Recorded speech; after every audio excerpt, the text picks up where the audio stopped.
What's going on, guys? Welcome back for another video. Today we're going to be debuting a new series where we review some of our favorite products that we use here in the studio. Obviously, one of the questions that you guys ask most is what airbrush do we use for everyday use, and that's something that we've been waiting a while to cover here on this new series. We wanted to do it the right way and really give you guys an in-depth look on products that we've actually tested and used for years. We know how they hold up, we know about the durability, we know where they'll fail, and that's all things that we'll discuss in today's video, reviewing our favorite go-to airbrush and our favorite go-to compressor.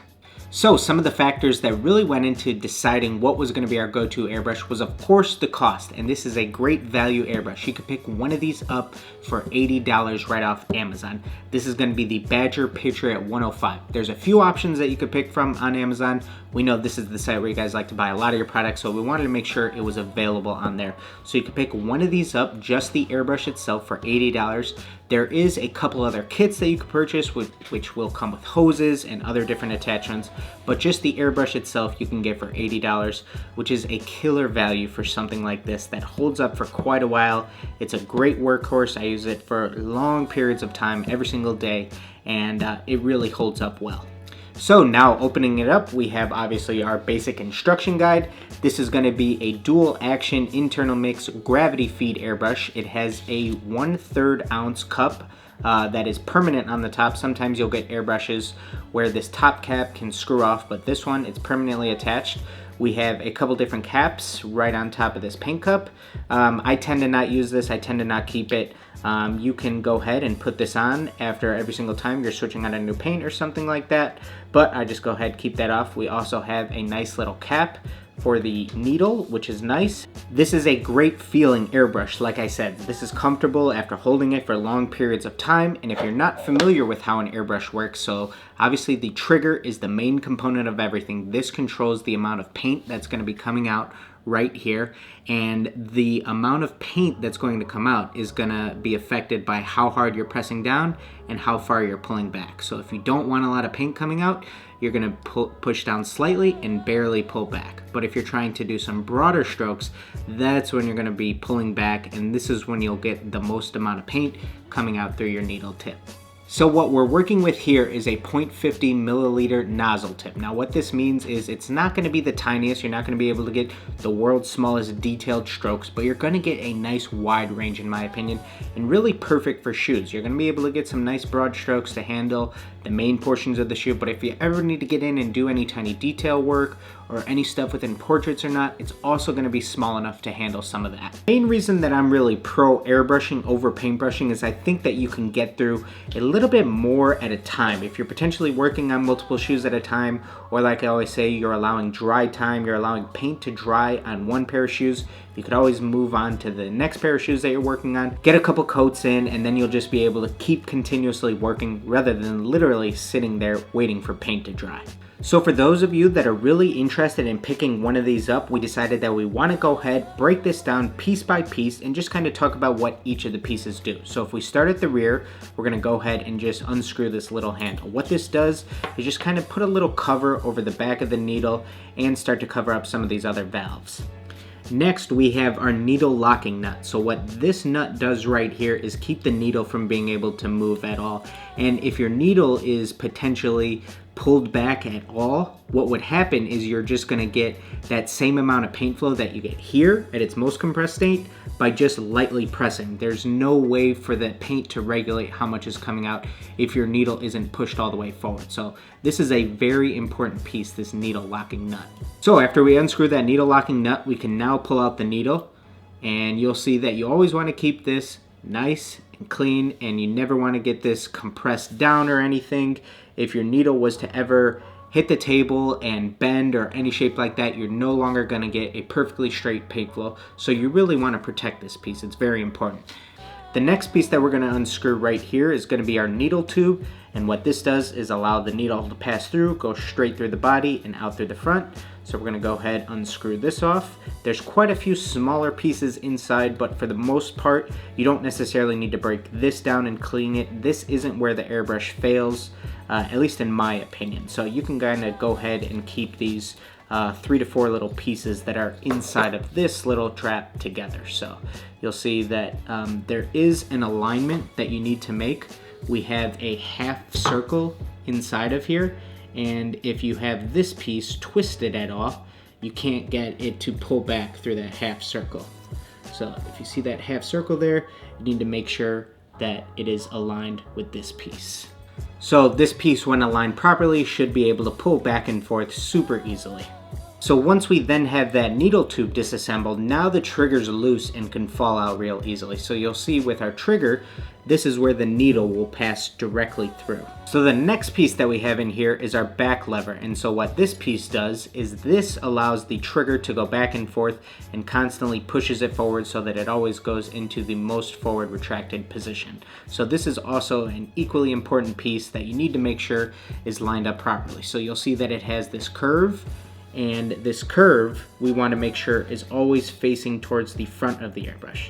So now you see that the curve is backwards. This is the improper way to put it in. So I'm going to go ahead and show you with this overhead the proper way to place it back in. So we have the curve facing forward, and you're just going to drop it through this horizontal alignment, and then you would place the trigger right in front of it. So you'll see that it fits in pretty cleanly there. It's a little loose, obviously, without any of the other pieces inside, our needle tube, our trigger, but this is the alignment for the back lever. Okay, now we have basically everything removed from the rear end of the airbrush. Now we're getting towards almost holding just the body and then all the little tiny attachments towards the front. So now let's move on to those. So here we have our spray regulator, which you can just remove with just your fingertips. That's enough pressure. And what this does is this is the furthest point where the needle comes out, and then this is going to really help keep the path of your paint in a nice kind of funneling effect. If you don't have this piece on, the paint isn't going to spray as much, and that nice, clean, controllable funneling type look that you expect to come out of your airbrush. So this is also an equally important piece that you want to keep clean. Paint will tend to dry up on the front of this, and so this is something that you need to constantly keep clean, whether it be with a little Q-tip and acetone. If you're doing a long period, a long session of airbrushing, this is an area where some paint can build up over time for sure. The next piece here is going to be our head cap. Now this can't be pulled off with just enough fingertip pressure, so I like to always keep a pair of pliers nearby. A lot of airbrushes tend to come with little Allen wrenches or little types of pieces that will be strong enough to pull this off. This one doesn't come out with it, but if you can always just keep a simple pair of pliers nearby, you'll be able to take this off. And you need to make sure that when you take this off and put it back on, you are also tightening it with pliers. Otherwise, you won't get the same clean airflow, paint flow that you're hoping for. Now, after you take this off, we're going to have two pieces inside. We're going to have the head cap, and then we're also going to have our needle cap, which is probably the most important piece of this whole thing, and this is where the needle goes directly through. So let's go ahead and show you here. Our needle is going to pass right through there, and what can happen with a long session of airbrushing is paint can dry up in here. So you want to keep an extra airbrush needle nearby, and sometimes you might need to take that extra old needle and just kind of push out any extra paint that gets built up in there. So this is one area, if you're having some problems with your airbrush, you definitely want to check this out. Make sure that it's nice and clean and you don't have any paint buildup inside of here. So now we're working with just the body of the airbrush, and this is a great time where you want to pull out some of these pipe cleaners that are easily attached on this little chain. You can purchase these from Harbor Freight also. There's plenty you can buy on Amazon too. They're just little simple pipe cleaners at the end, but they come in a few different sizes, and these are great to go ahead and just push through the airbrush and just get out any extra paint buildup. Now here at the bottom of our airbrush, this is what we're going to go ahead and call the complete valve. This you also have to detach with a pair of pliers.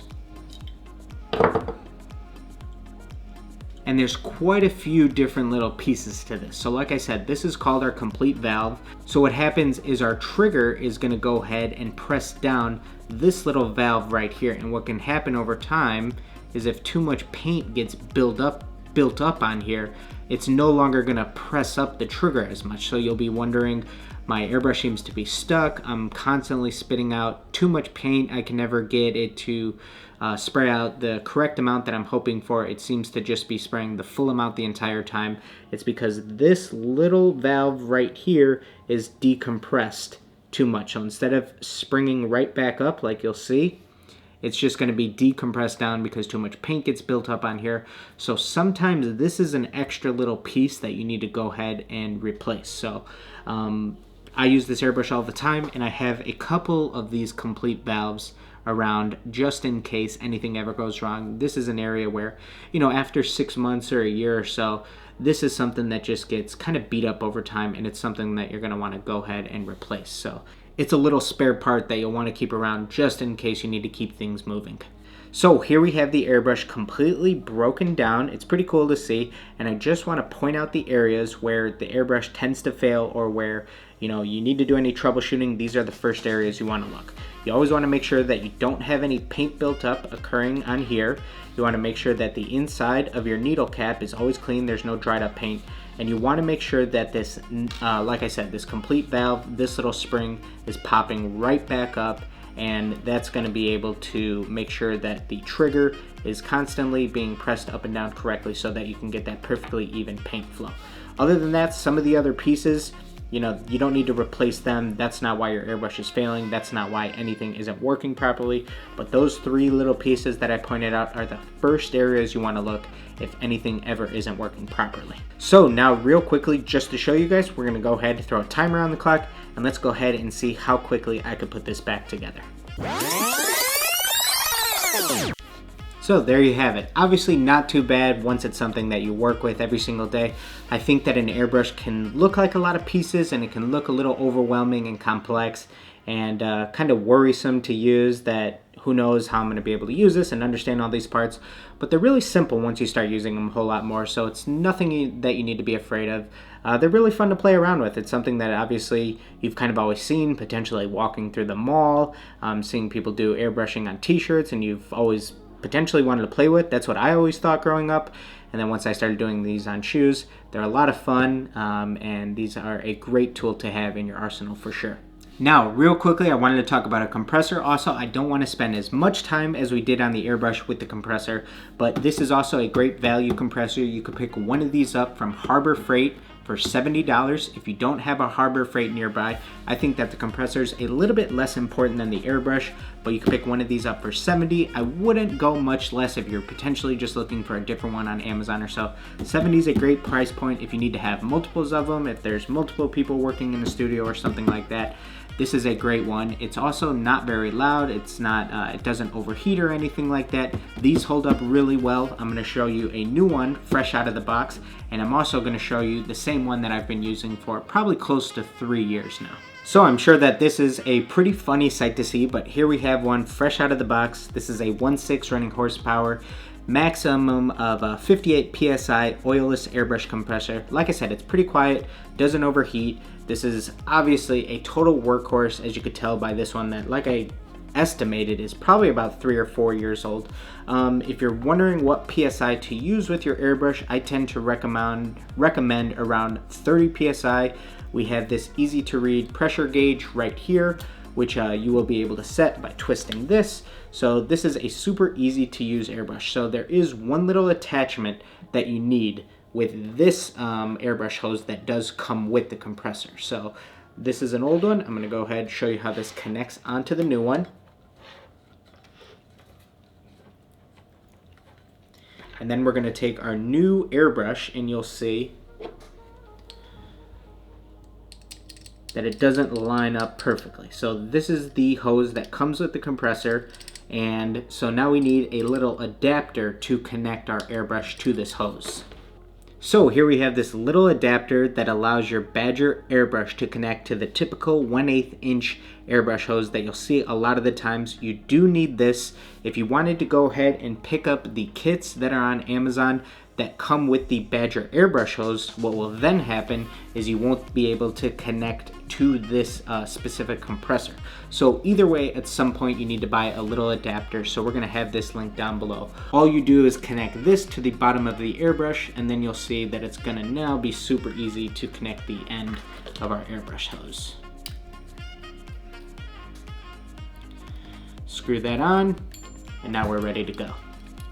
let's go ahead and get this plugged in and show you guys what this entire setup sounds like. I'm gonna go ahead and try to scoot this as close as possible to the microphone so you guys can hear it. Start pressing back to get some airflow, and this is a pretty quiet setup. It's obviously on a tabletop too, so if you have this on the ground, something nice and solid, you're not going to get a lot of noise, a lot of rumbling. It has these nice little rubberized feet which keep it nice and quiet if it's running for a long time also. So like I said, great little setup. And all of this can be had for under $150, which is a beautiful price point if you're just starting out, or if you potentially have multiple people working in your studio. You need a couple different setups to be able to have multiple setups for under $150. I think that's a great price point to be at. So this one may seem like a lot for right now. This was a really long video, but we really wanted to go ahead and give you guys that in-depth breakdown about the airbrush, talk about all the little things that you need to know of where it may fail, where you need to troubleshoot, and just give you guys our honest opinion on if this is a good gun or not, or what you should be starting out with. If you're just starting out and you're wanting to take that next leap into potentially airbrushing, moving up from hand painting, maybe business is growing a bit, I think that this is a great value setup that you could be using. And if you've watched some of our previous videos where we talked about money and whatnot in customizing, obviously you can see that it would be an investment that you'll quickly be able to recoup. And just a couple more things that you may be wondering about the airbrush. Do you need to break it down after every single color or at the end of every single day?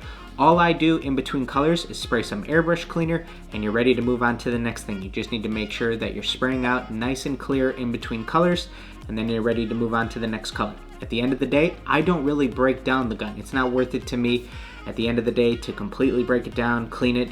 These things are workhorses, they hold up well. If you ever need to replace any parts, they're cheap enough that you can quickly swap those out. And if the gun ever completely fails, like we said in the beginning, it's only an $80 gun that you could quickly swap out. I always have a couple of these laying around just in case anything ever fails, and I can quickly move on to the next one. But if you're just starting out, obviously $150 for the setup may seem like a little bit more, but some of these little pieces are cheap enough to replace that you can quickly move on to the next and not be too worried about what am I gonna do now that my gun has failed. So we hope that you enjoyed it. Everything that we talked about in today's video will be linked down below, so go ahead and check that out. Let us know what you thought about this style of a review video. Obviously it was really long, but we would love to hear your feedback if you guys really enjoyed this super in-depth, detailed style. We just want to thank you guys for your continued support on the page, so go ahead, give this video a like if you haven't already. Make sure to subscribe, and we will see you guys in that next video.